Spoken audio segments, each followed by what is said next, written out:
विद्यार्थ्यांच्या कलागुणांना वाव देण्यासाठी 2014 पासून Dawkhar infra, regency group, Samarth petroleum, NS solution, Dawkhar foundation, Dawkhar films यांच्या संयुक्त विद्यमाने विज्ञान आणि इतिहास विषयावर आधारित प्रदर्शनाचे आयोजन करण्यात येते. विद्यार्थ्यांमधील कलागुणांना संधी देण्यासाठी कल्याण डोंबिवली परिसरातील विद्यार्थ्यांसाठी आंतरशालेय विज्ञान प्रदर्शन 29 आणि 30 जानेवारी 2026 रोजी बेलग्रेव स्टेडियम, रिजन्सी अनंतम, डोंबिवली पूर्व येथे सकाळी 10 ते संध्याकाळी 8 या वेळेत पार पडले. सदरचे प्रदर्शन हे सर्वांसाठी विनामूल्य होते. तसेच शाळांसाठी बसची सेवा देखील उपलब्ध करून देण्यात आली होती. यावर्षी हिस्टॉरिकल कॉइन्स आणि हिस्टॉरिकल स्टॅम्प पेपरचे प्रदर्शन देखील आयोजित करण्यात आले होते.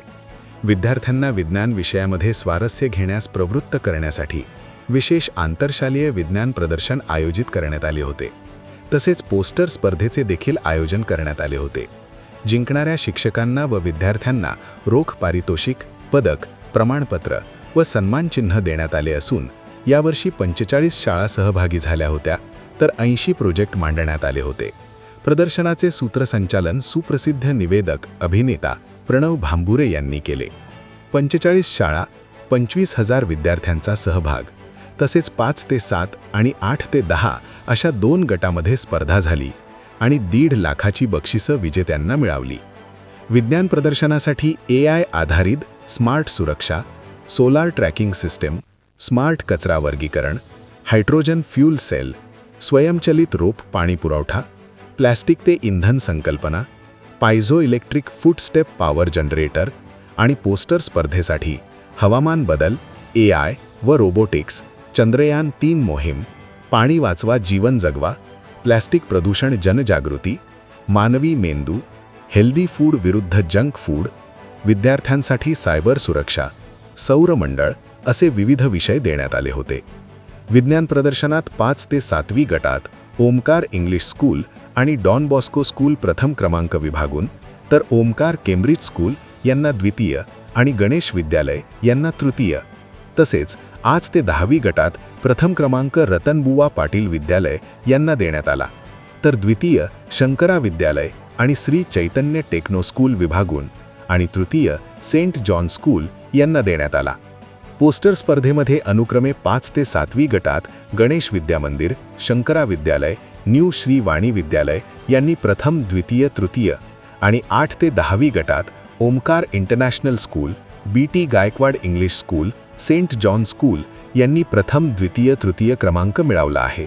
तर बेस्ट प्रेझेंटर म्हणून गणेश विद्यालयाचा अनुज काटले आणि नूतन ज्ञान मंदिरची काव्या तुपे यांना पुरस्कार मिळाला. आजची जी येणारी नवीन तरुण पिढी आहे त्यांच्या डोक्यामध्ये काही ना काही आयडियाज लपलेल्या असतात, काहीतरी कृत्य लपलेल्या असतात.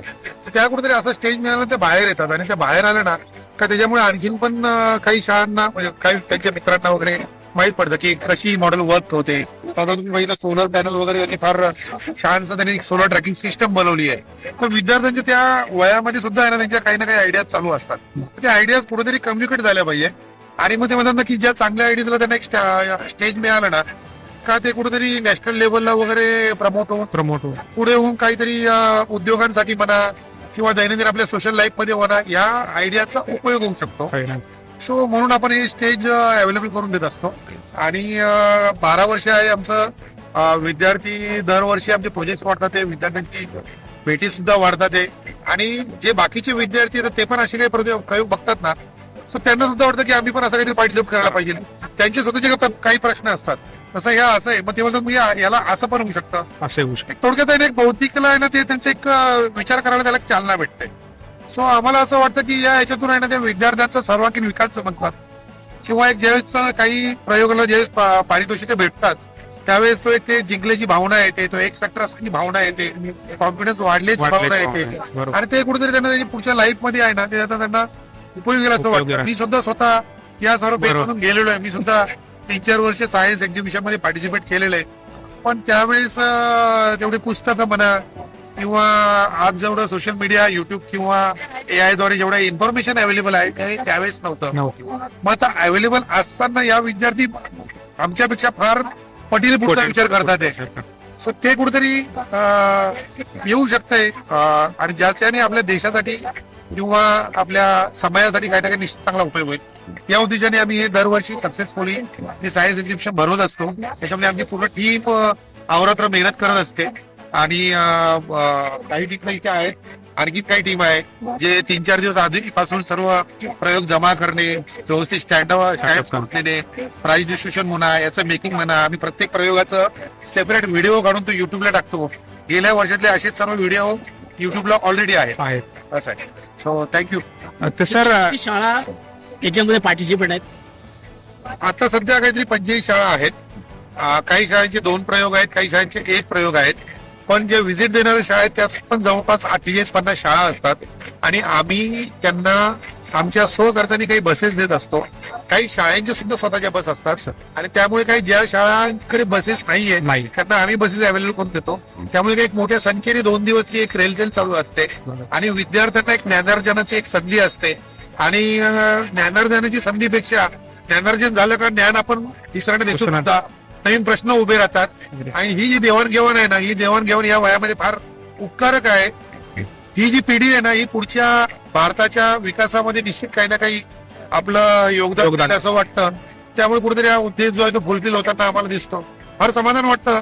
एवढे पोरं आणि त्यांच्या बौद्धिक चातुर्याचा उपयोग करून प्रेझेंटेशन करतात किंवा चांगल्या प्रकारे फार मेहनत घेऊन ते पण स्वतः 3-4 दिवस मेहनत घेऊन कलर करणं, इतरांपेक्षा आपला प्रयोग किती चांगला दिसेल एक्झिबिशन मध्ये याची काळजी घेणं. सो एक हे आतापासूनच कुठेतरी ते एक म्हणतात ना एक्सपेक्टरची सवय राहते. याच्यामुळे त्यांचा कुठेतरी सर्वांगीण विकासाला फायदा होतो असं वाटतं. बातमी तीच जी समाजाची व्यथा मांडेल. बातमी तीच जे प्रशासनाच्या कानात शिसे होतील. बातमी तीच जी गल्लीपासून ते दिल्लीपर्यंतची सिंहासने हलवेल. बातमी तीच जी राज्यकर्त्यांना जनतेचा सेवक असल्याची जाणीव करून देईल. आणि हो, बातमी तीच जी तुम्हाला तुम्ही माणूस असल्याची जाणीव करून देईल. वर्तमानात रहा, वास्तवात जगा आणि रहा आमच्या सोबत.